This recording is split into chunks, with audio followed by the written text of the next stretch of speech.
Our releases, although we've discovered looking at the chat that some of you are seeing us for the first time.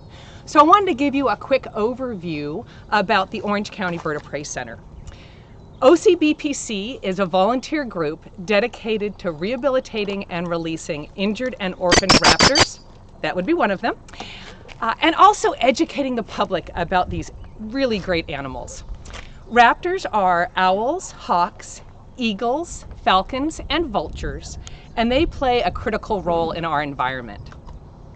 These animals are protected by both state and federal law as well as international treaty. You're hearing one of our Kestrels, who's going to be the star of the show very soon. You're not allowed to have these animals as pets. You're not allowed to damage them or damage their nests when the nests are active, and that means you can't trim trees if there's an active nest. And you're also not allowed to have body parts, and that includes feathers. Now, obviously, the feather police is not going to come to you and arrest you. That's how we're able to prosecute people who have done wrong, who've done bad things with these birds. Normally what happens is we get the majority of our animals from animal control, and they go directly to our hospital, Serrano Animal and Bird Hospital, and that's in Lake Forest. They undergo a thorough medical exam and treatment. Then once the birds are recuperating, they move up to our facility for rehabilitation. Sometimes they can be released in a few days. Sometimes they may be with us for over a year, depending on what their issue is. These birds are facing increased pressure, just like a lot of wildlife all over the US, but especially in Orange County, California. We have habitat loss. They don't know how to react to cars. We do have people still shooting these animals. And even something that seems as nice as our domestic cats and dogs are also going after these birds. That little squeaky toy right there would make your dog very, very happy. One of the big things that we've been educating the public on recently is the use of rodenticide. Rodenticide is when you're using mouse or rat poison to kill off the vermin in your house. Unfortunately, you are also killing off whoever picks up that animal. So an owl or a hawk might pick up a slow-moving poisoned rat, but then we also have issues with your cats and dogs picking up the slow-moving rat. So what do you use? Please don't use sticky traps. They also have the same issue with the birds might come down and get caught in them. We suggest you use snap traps. And there's also a great resource on the web called Rats. Raptors Are the Solution. And they can give you some great ideas of what you can do. So why do we do this?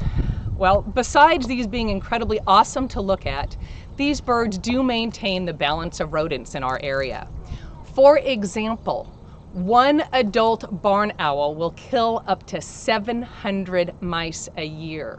So we're releasing 8 today. You can do the math. That's going to be that many fewer mice in this area.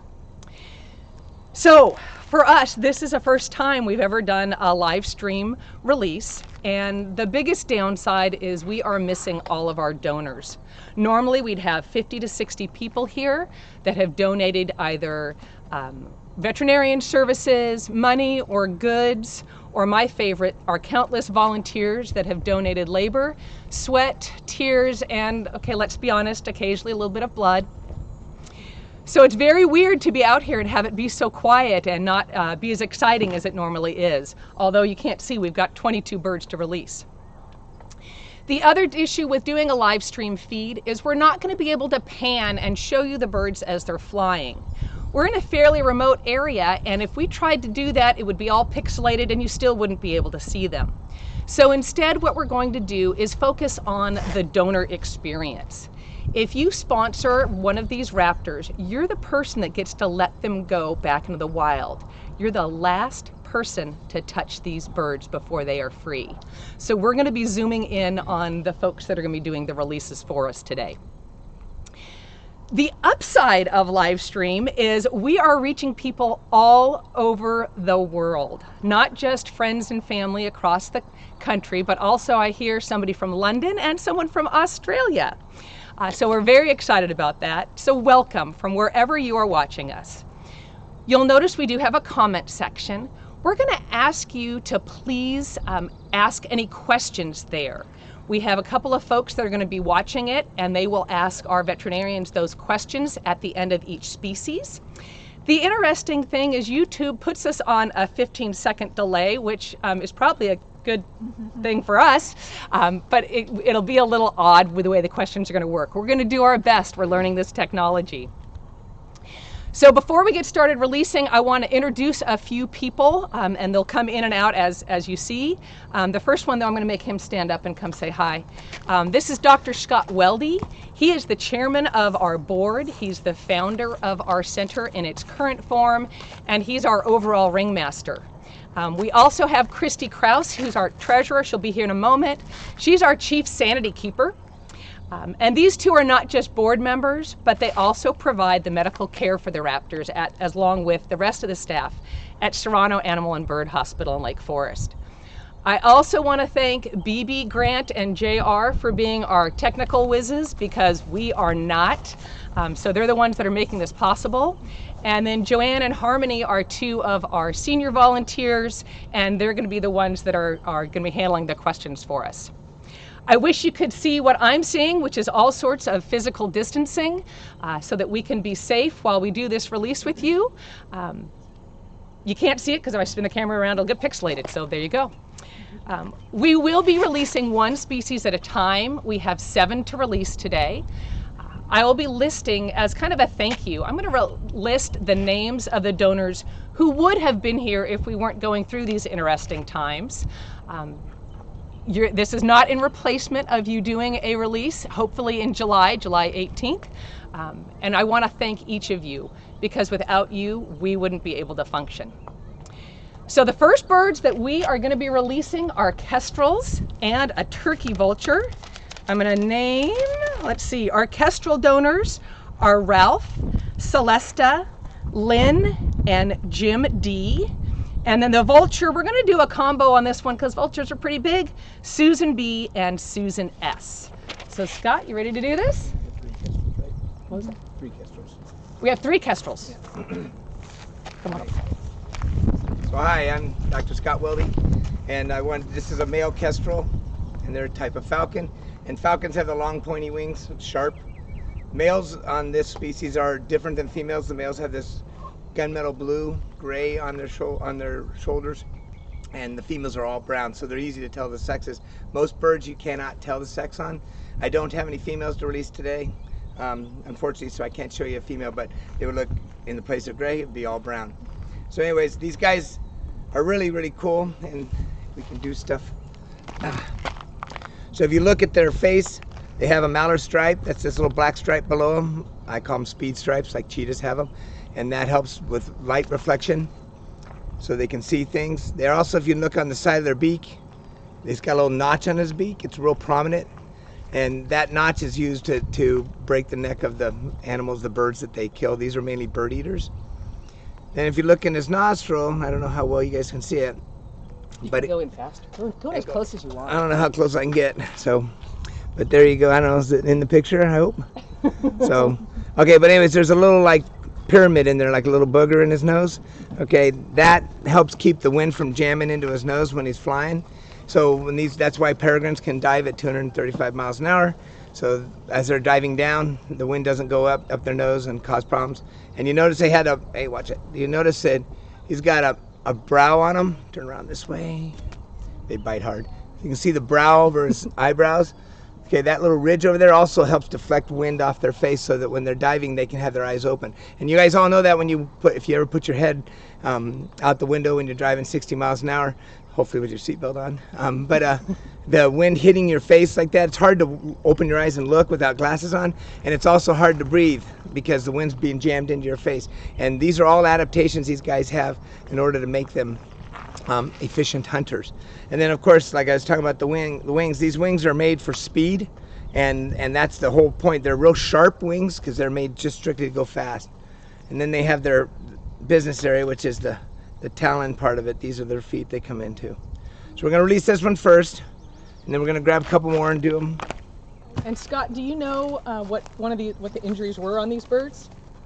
Most of the kestrels we have in here, actually all three of them, are just birds that hit something that they shouldn't hit. Usually they're hunting near a window or the glass, like plexiglass fences that people have when they have a nice view. They put a plexiglass fence, and then the birds are chasing other birds, and somebody turns towards that glass and either goes into it, and the hawk or falcon that's chasing them runs right into it. And that's what happened to these guys. So anyways, we're ready to release one.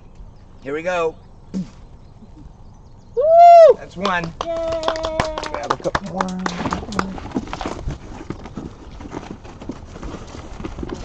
So this is where that social distancing comes into place, because we're not on the same quarantine circle, so we have to stay separated.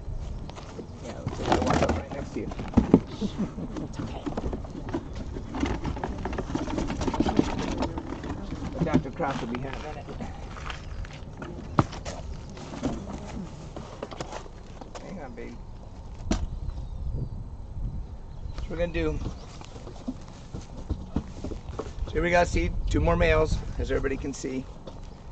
And let me see what I can do here.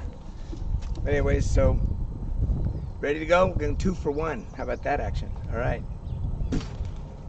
And 2 different directions. All righty. Vulture. So what you couldn't see there, because we can't pan, is as the birds, oh, he's still flying. As the birds separated, and then one of them over here banked just beautifully, it clearly ready to be back out in the wild. The other one went up on top of the hill over here. We're giving them a minute to get away because they are so little. We want to make sure there's plenty of space in between the different species. Then here comes our favorite. So this is the people that release the vulture. And that would be why they're our favorite. See how, yeah, there you go. Vultures are a little different. They don't have very powerful feet because they don't have to kill anything because they eat dead stuff. So their food doesn't run from them. But the beak is powerful, and their neck muscles are powerful, and so they stand on top of their food, and then they grab it with their beak, and then they jerk it off and jerk off a piece. Also notice, get real close, see how good I can get this. I don't know if that's in there, but they have a hole right through their nostrils so I can see the camera. And they have very good sense of smell, and that's an obvious adaptation, because what happens with these guys is they have to smell something. They don't always see something dead. And back when I was in college in the 70s, before a lot of people were born here, there was a lot of research and study on these guys even before then that they took and hid during the nighttime. They came out when the vultures are sleeping, and they hid a dead calf carcass underneath a freeway overpass. And then what they did is they sat and watched, and in the morning when the vultures started flying around, they all started congregating, flying over the overpass, even though they couldn't see anything.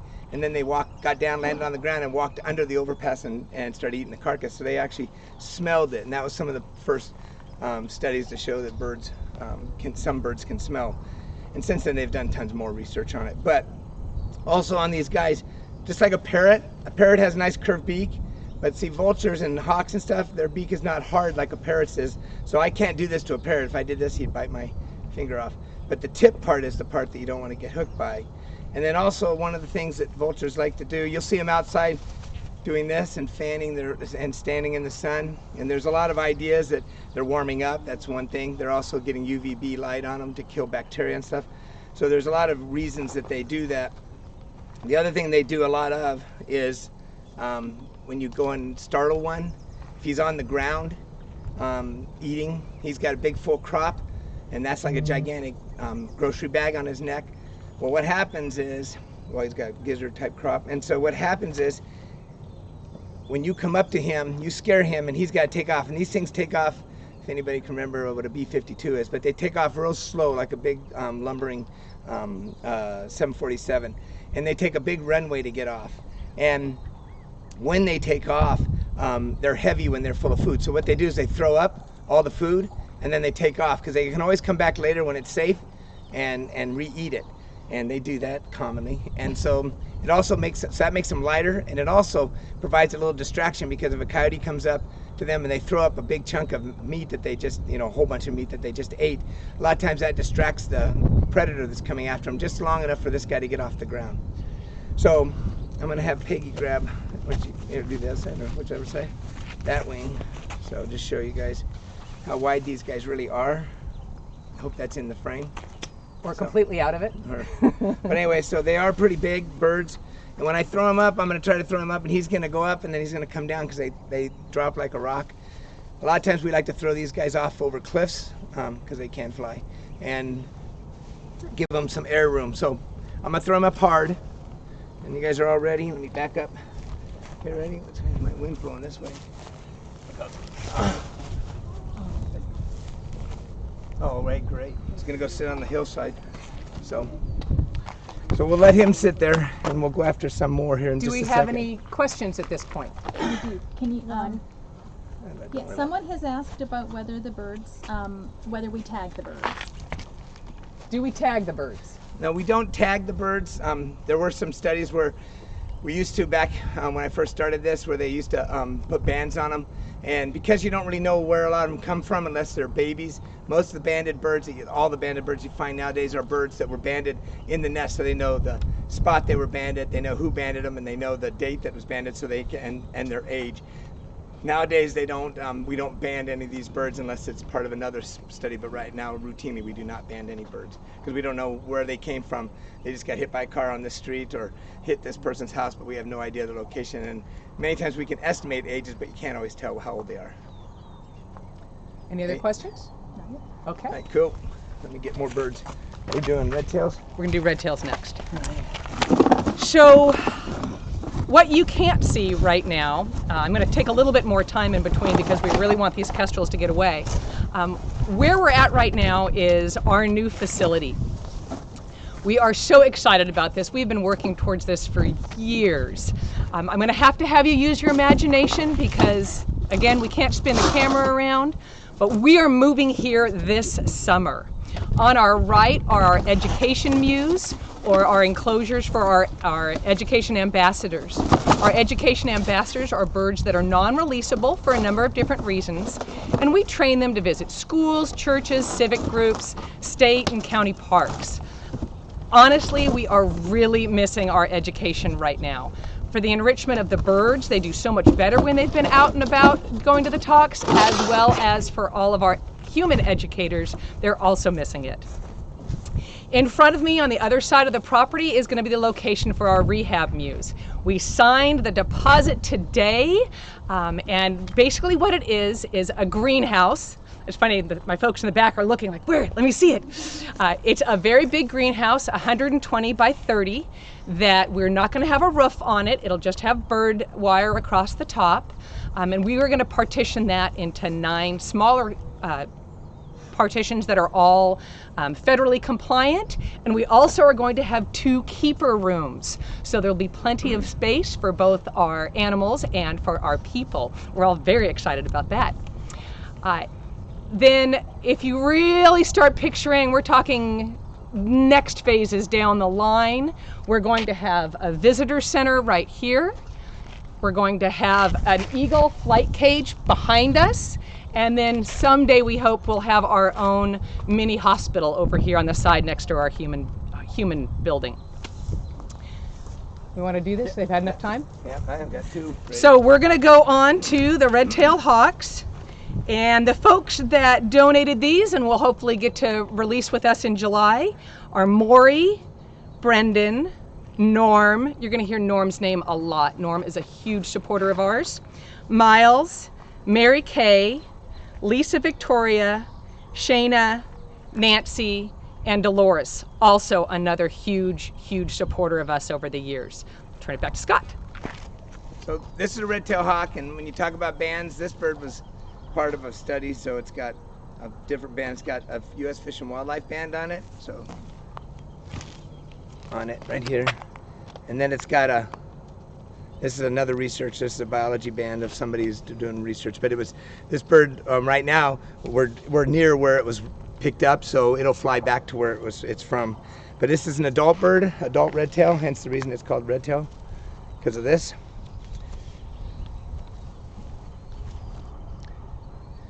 And then just to show you, you can see inside that mouth, hopefully, that hole right at the base of the tongue, that's its windpipe.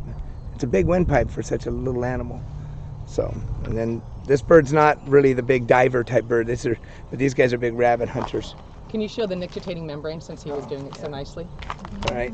So all the birds of prey and even your dog and cat have nictitating membranes. So see that thing that flashes right there, that blue thing that flashes up. So if you push in the eye, you can make it come down. So push in the eyelid right there and see how it comes up. There it is. And that's used to protect the eye. So when they're hunting and they're going into brush or hitting something, that thing comes up the last second. You saw how fast it is, protects that eye. And like in ospreys, it's a little more clear, so they can kind of see because they hit water. This guy's doesn't need to be clear. So, you ready to let him go? Do you want to compare with that one? No, I'm going to show him because Okay. I'm going to show him in a minute. So this one here, this is a normal colored red-tailed hawk. They usually have if you look from a distance, you'll see this little darker belly band on them, or belt. So that's real common. They're usually about this color, but they have all kinds of variations, and I'm going to show you the variations in just a second. So when you see them from the back. So let's let this guy go, and I'm going to show you a different one, a little different colored one. Ready, set, go. Nice. All right, we have this one. So that was a super exciting one because the bird did everything it was supposed to do. And remember, if you want to donate and to sponsor one of these birds, instead of it being Scott that's letting the bird go, he's going to hand the bird to you. You're going to take pictures with your family. Everyone's going to get teary. I get goosebumps every time we talk about it. And you're the person to let that bird go back into the wild. Okay, back to the science. Okay, so this one here, this is the same kind of bird. It's a red-tailed hawk, but it's also an immature bird. So it doesn't have the red tail. This bird was hatched out last year, so it's just going to go into its molt now. So this damaged feather is going to be molted in. The other thing that's good, this is a melanistic bird. So when you look at it, it's more chocolate all the way down. The whole body is more chocolate, and this is the melanistic phase. And it's just like the different skin colors in humans and other dogs and stuff. When you get and hair colors on things, you can have German shepherds that are darker or lighter. You can have people with lighter or darker skin, and these guys are all from the same area. This bird was found right in this area, and this is a smaller one, so it's male. Males are smaller than females, and I think I have a big female in there a little bit too. And I'll see if I can get one up right now. I don't know. Is that a female? It'll take it. That right there, yeah. Good grab. Can't tell from here how big that one is. Doesn't look all that big. No. I'll show you a female. We'll hold on to the one we have that looks like a male, and then we'll get it on. But I'm going to release this guy first. Right now, here we go. Ready? Awesome. Let me grab another one.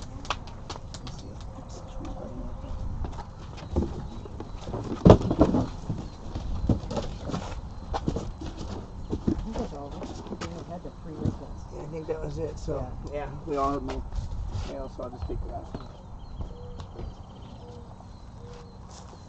This looks like this is another male too. Sorry, no females first. So in this one here, this is an immature bird too, because it doesn't have a red tail. But see, it's like the first one. It's not a melanistic one. So this is last year's bird. So we're gonna go ahead and kick it loose. Here we go. Fantastic.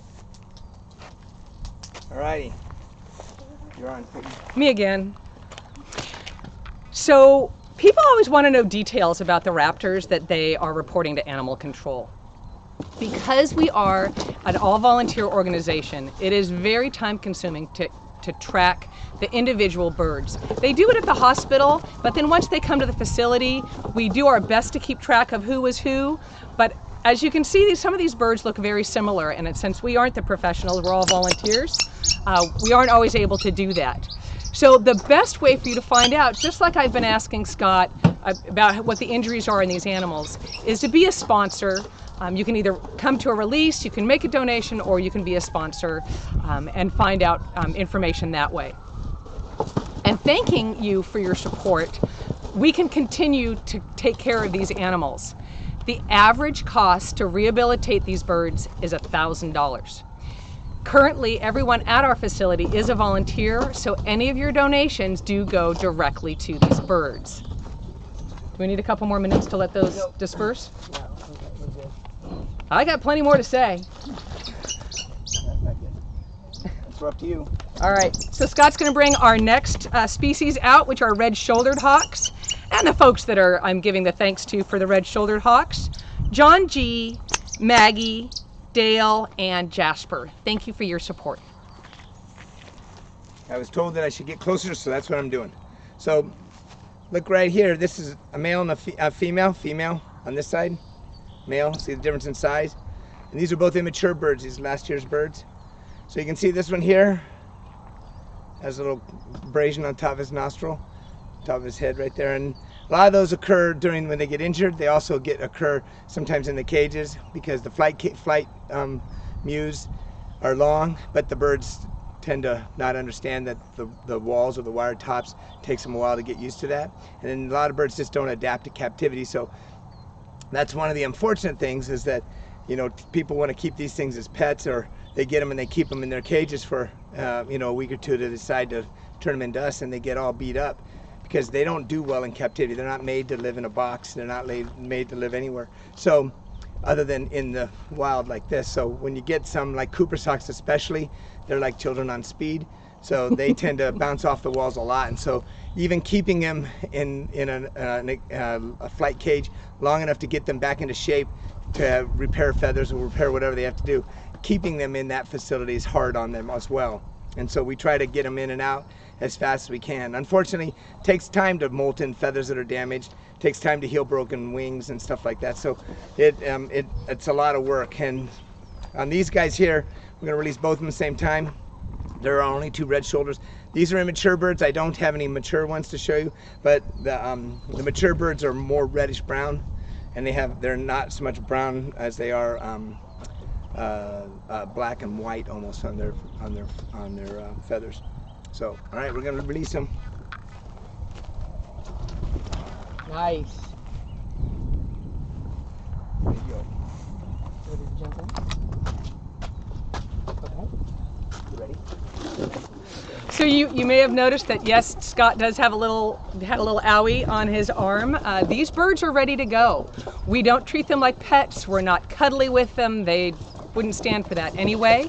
So as we bring them out of the cardboard carriers, it's not a fun place for them to be. We don't want them to come back to us. We're making the end of their stay with us less than pleasant in their minds, being trapped in that little cardboard box, and in this case, having us talk about them a little bit. So he does get a little banged up on occasion. Are we doing coops now? Coops. Coops. So my Coopers donors, again, can't wait to see you in July, are Kim C., again Norm, and Maury. And it's very hard to talk when the Coopers are out because they're very loud. Okay, hi, I'm back in. So I brought Dr. Christy Krause with me. She's going to help us as well. So we work together. We work together a lot. She's part of my little social Quarantine circle. Yeah, quarantine circles. Social circle, whatever you call it. So anyways, I want to show you this. This is Cooper socks, and they're molting their tails in right now. But we need to get rid of some of these birds because they're going to beat the heck out of themselves and they don't like being here. But I'm going to show you the difference. And this one, like this one here, has got a lot of beaten up on its face, but bring it all the way in. Let's bring it all the way down. Okay, you see how this guy's just beating his head up? And that's why the only reason we're getting him out as soon as he can. As soon as he started flying well, I gave him an extra week and then we got rid of him. See his eyes? So his eyes are yellowish, just turning to orange. So his last year's bird, and he's turning into his first year of orange colored eyes. When they get older, this is the pigment color, the feather color they have.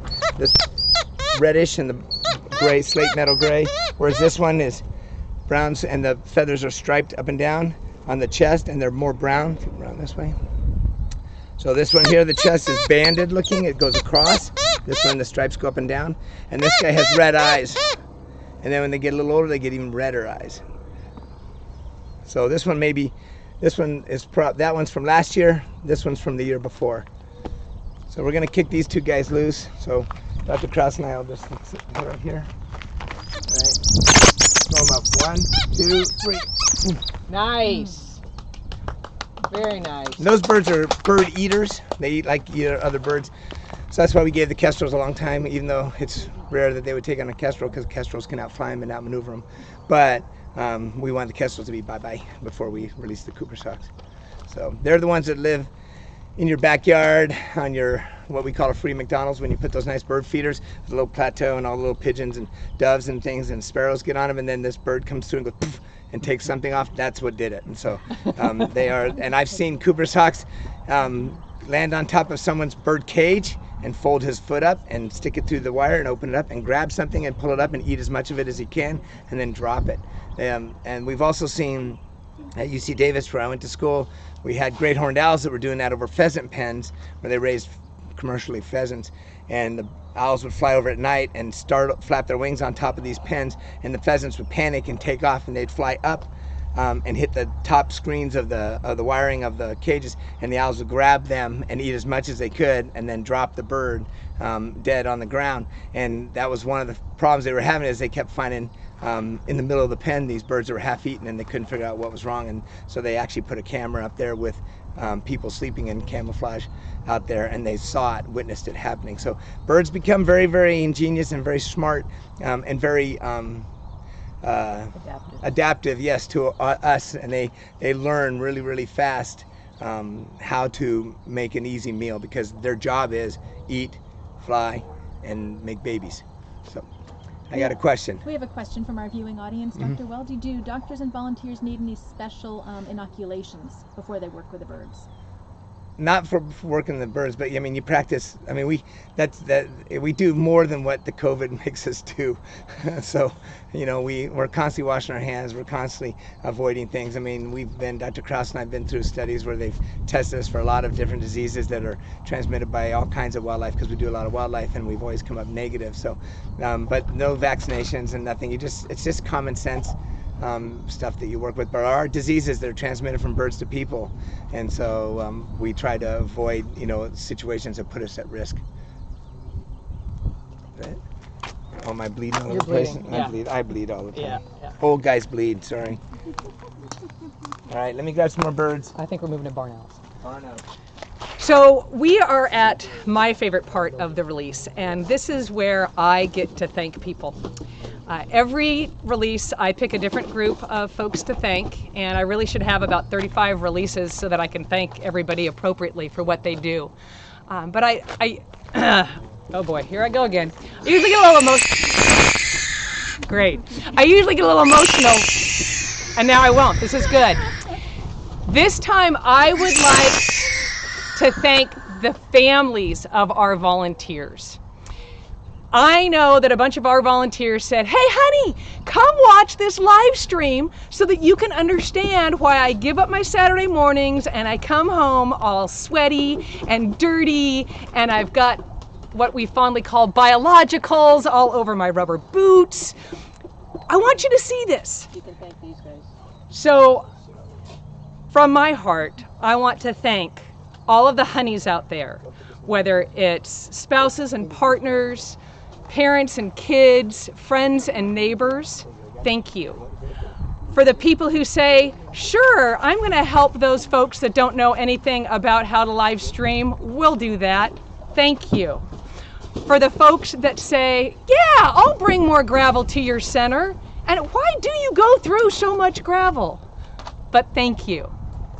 And for the kids that open up the freezer and they find something questionable in it and they say, "Mom, did you really need to have this in here?" I say thank you.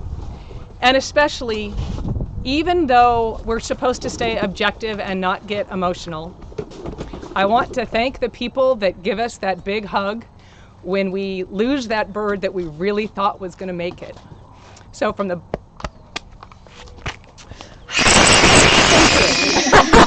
So from the bottom of my heart, I say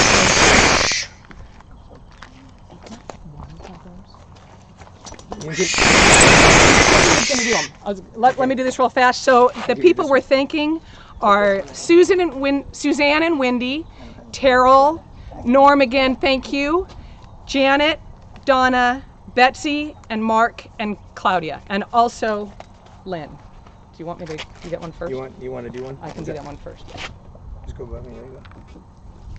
There you go. It's Okay. It's late in the day, so. So this is a barn owl, and I actually sponsored a barn owl release in honor of someone who I really respected as both a preteen and a teenager. Lynn, this one's for you. She was a role model for me without her even realizing she was a role model. She was a school teacher, and probably one of the reasons why I went into doing education, not the bureaucratic side of it in a school, but being able to do these talks. So Rick and Kristen and David, this one is for Lynn.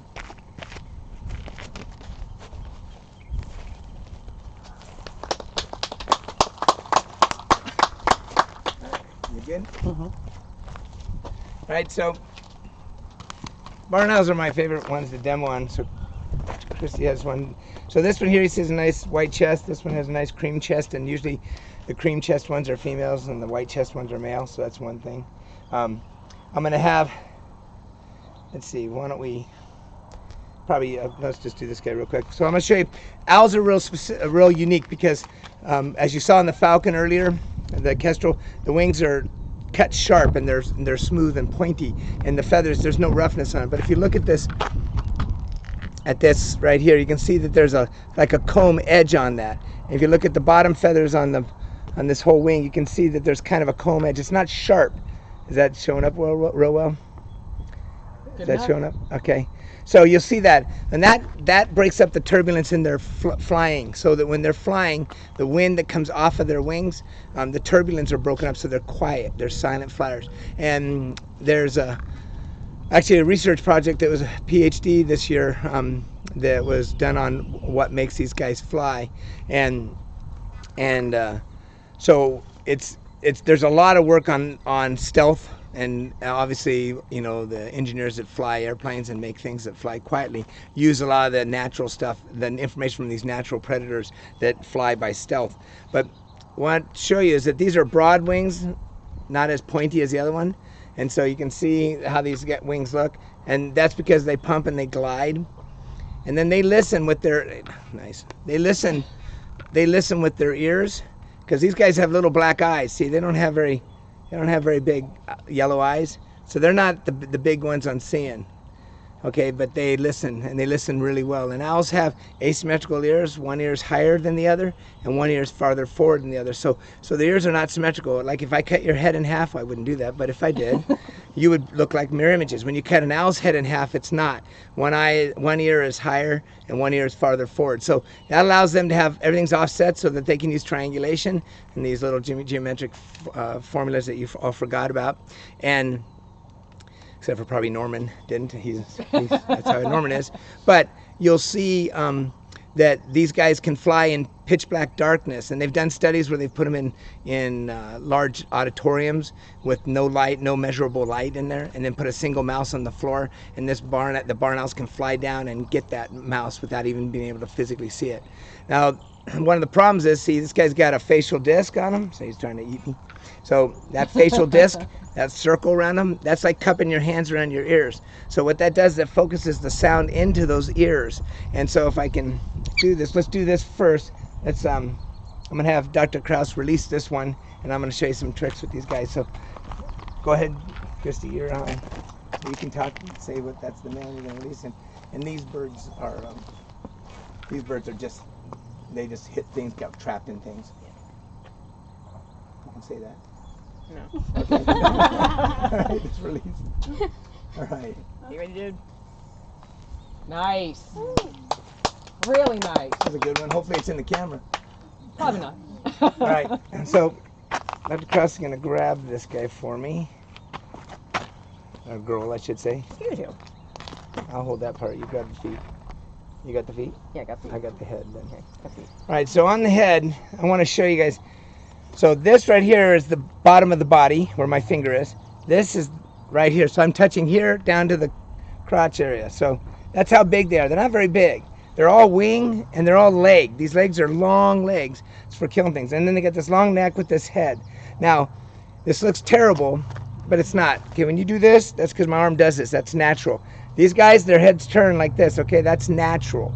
And so their head does this. And the whole idea for that is that when you're flying, don't bite yourself. When you're flying and you're turning and twisting, see how they can hold their head here? Oh. Did you see that? It turned upside down. That's so that head can stay focused on what it's after. Or the scary monster. Yes, or the scary monster, which is me. So that way the plane flies whatever way it wants, and the head stays focused any way it wants.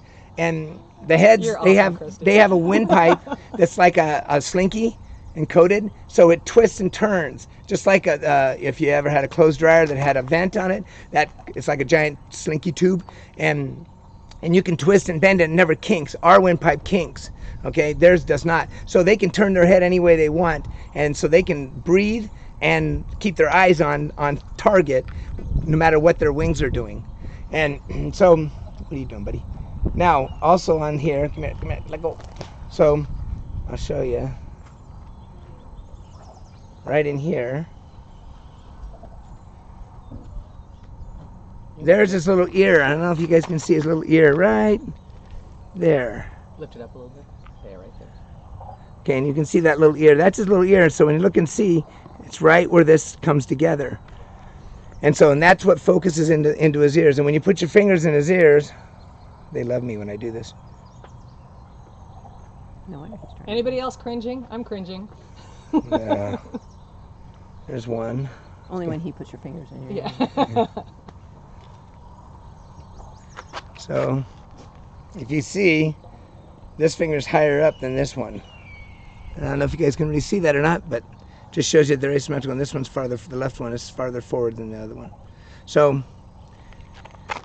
that's all my tricks with these guys. But I want you to, next time you're outside and you're watching the ravens or crows eat out of your trash can or your neighbor's trash can, or you're down at the duck pond and you're hearing the ducks take off or the geese take off, or on the park and seeing the pigeons take off, listen to them fly, because they sound like, they're going, or they're going, and you hear the wind run through their feathers.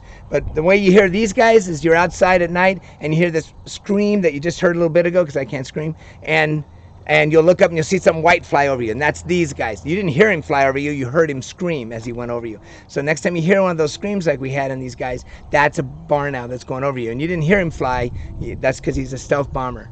So we'll show you on the great horned owls the eye stuff. The eye stuff is amazing on those guys. Release him. I'm going to get out of here.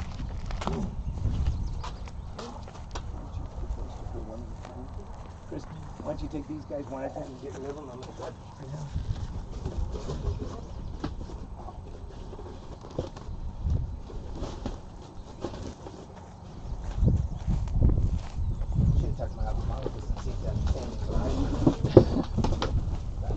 Nice. Direction?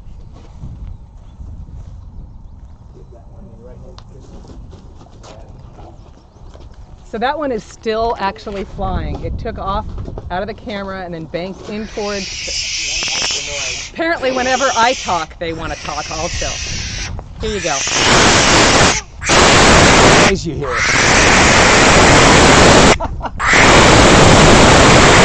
Hey. Okay, I'm gonna release this one real quick too.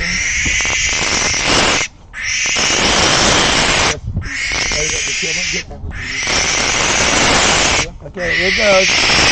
Okay, be free.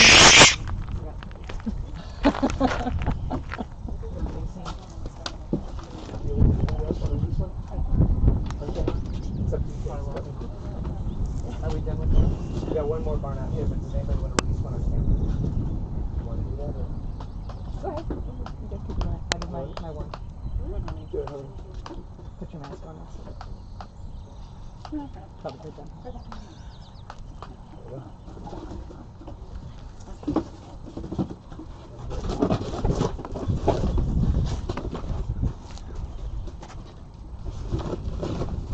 Nice. We still have more barns, or are we on the great one? That's it. We're on the great. We have 4. Me again. So I just want to let you know, like many other nonprofits, pretty much all the nonprofits, these interesting times are really hard on us. Normally this time of year we are double and triple booked for education talks, as well as we go out to schools, we do weekend events at a local hotel that's been a big supporter of ours, we do spring fairs, we do Earth Day events. So we aren't doing any of that right now. And like I mentioned before, it's tough on both our education ambassadors, avian and human, because we're not getting our mental stimulation, but it's also pretty tough on our feed budget. Because of that, I have a small favor to ask. If you were planning a year-end donation, and I know we have some great, really just wonderful, generous folks that do year-end donations, I would like you to consider doing that a little bit early this year. No amount is too small. If you go on to our website, there's a great picture of Billy right at the top of the very first page. Billy is our Bald Eagle Education Ambassador. Go ahead and click on him. It goes right to our PayPal giving site, and you can donate there.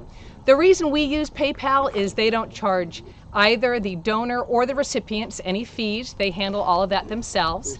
But if you're not comfortable with PayPal and you'd like to use a different platform, then just above Billy, there's a support link, and you can click on there, and that has information of different ways that you can donate to us. Again, no amount is too small, and we really appreciate anything that you can do for us. I know there's a lot of nonprofits out there asking for help right now, and I just hope that if you have some disposable income, you can help your favorite one out. As a little added bonus, for a limited time, if you donate at the attend a release or above level, we'll send you an official Orange County Bird of Prey Center t-shirt. I know, woo, right? So the next ones we're going to bring out are our great horned owls. And these are our last birds for the day. Our donors on this one: Eddie, Liam, Jamie R, Jamie C, Taz, Jeff and Victoria, Norm again, Celeste again, Dolores again, and Kenny. Thank you all so much for your support, and I really look forward to seeing you either in July 18th. If that isn't going to work for you, we'll also be doing a release in October. And if that still doesn't work, then hopefully you can attend our spring release, which is normally in April. Okay, so I'm down low again. So I want to show you the difference. I want that one. Okay. Once you move this side a little bit. So Harmony has, no, it doesn't matter. I'll just have this for Harmony for a minute. So anyways, so you look at the size difference in these two right here. Let's bring them in. Bigger head on this one, smaller head, smaller bird, all the way around. Yeah, kind of like the difference between your two sizes. Yes, female, male, male, female. So just to let you guys know, and pound for pound, these guys are just powerful in their feet. So anyways, you can move out of it so I can stop messing with my mask. So there you go. So anyways, I wanted to show you same thing on these guys with their wings. This guy's got one broken feather out there. Same thing, see the edges of the wings? They're feathered like a comb. And then also in their eyes, these guys, their eyes are really big. And they actually, you're only seeing a part of the eye. And the eye, actually, the bigger part of the eye is behind this yellow big iris that's sitting here. And they're with their pupil. And with that eye, the eyes in the middle touch a little bit, almost touch. There's a little thin piece of like tissue paper thin bone between the two eyes. The front half of this guy's head is all eyes. That's why people used to say they're bird brains, because they had small brains. They didn't have small brains, they're just pushed back. So they're small, but they do a lot for what they do, but they're pushed back in the back of their head. And so we have Dr. Calabrese and Dr. Essen, they're two ophthalmologists in our area, and they do a lot of work for us on our birds, and we've had them do surgeries on ospreys and great horns and red tails and everything else, but they donate their time to this. And there's a lot of veterinarians and a lot of surgeons. Dr. Jim Feltz does the same thing with a lot of our birds. And then, of course, you know, I have Dr. Sidney Pokert and Dr. Nicole Baudet from our hospital. who's done tons of work with us, and everything they do is all volunteer work. So these are people also that help put these birds back into the sky.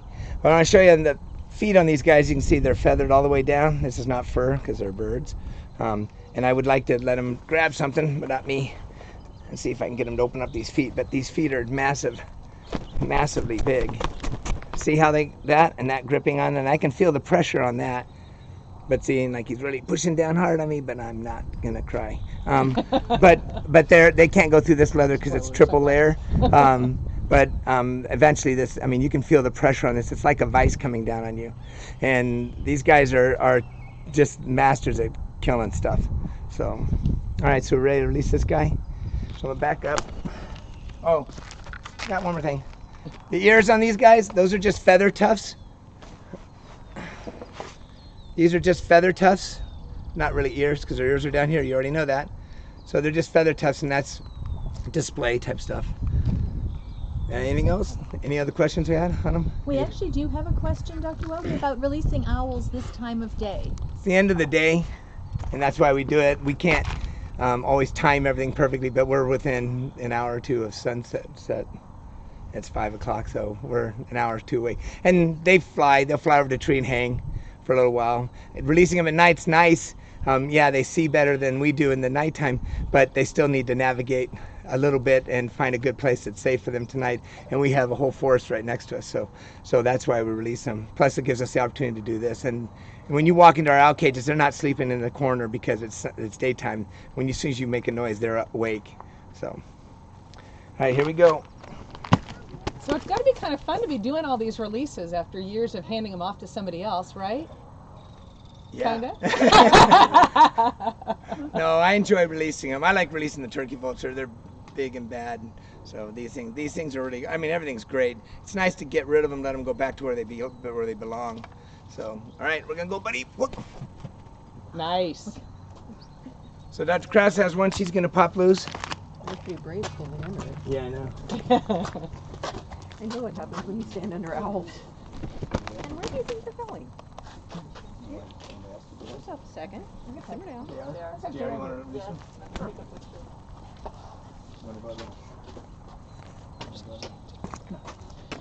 Go up there and just stand right where. So one of the people that I had introduced at the beginning about helping with our technology, we actually needed a boost from animal control.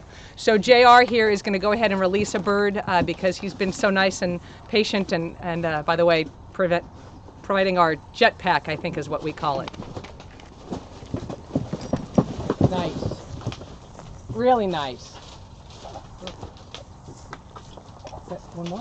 Last one. Another female. This is our last bird. This is another female. So, last set of questions. Anybody? You want to see One me? last question. Can you discuss the lifespan of some of these birds?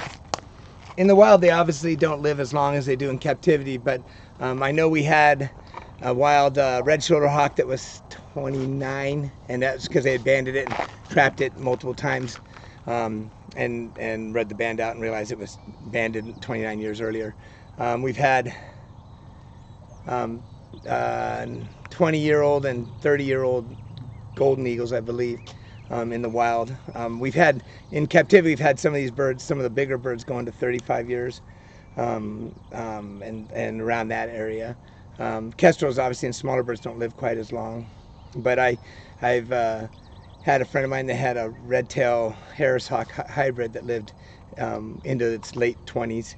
So they do pretty well in captivity. So, Any other questions? is that our questions? That's our question. Thank you guys very much for letting us do this and for supporting us. One One more question. just slipped in. It says it seems you have a lot more owls than other birds. Is that common, or is it because of the time of year? Or It's just luck of the draw. Some days we have 5 or 6 owls and we have 40 hawks and stuff. So I have an osprey in the hospital right now that is I'm waiting for it to finish molting in so we can release it, and it's going into a flight cage. I have 6 peregrine falcons. Sorry, put the bird out of the way. You don't want to see me. You want to see the bird. So here, I'll do this. So I have about 6 peregrines right now. We're trying to get exercise and get them out. But we do get like groups of them. We get a lot of youngsters, that are fledged, and in fledging they hit things or get stuck in a pool. That's what a lot of these barn owls were. We had 2 that were in pools. We had a red tail that was in a pool. They were just learning to hunt and stuff and made a mistake. And contrary to popular belief, they don't swim very well. And so they come into us soaking wet and have, exhausted, and then you just put them in cages. A couple days, get them fat and happy, and then throw them in a flight cage, get them back into shape, and then kick them loose. So thank you guys very much. Here, look this way at the camera. There you go. There you go. All right, guys, thank you. Nice.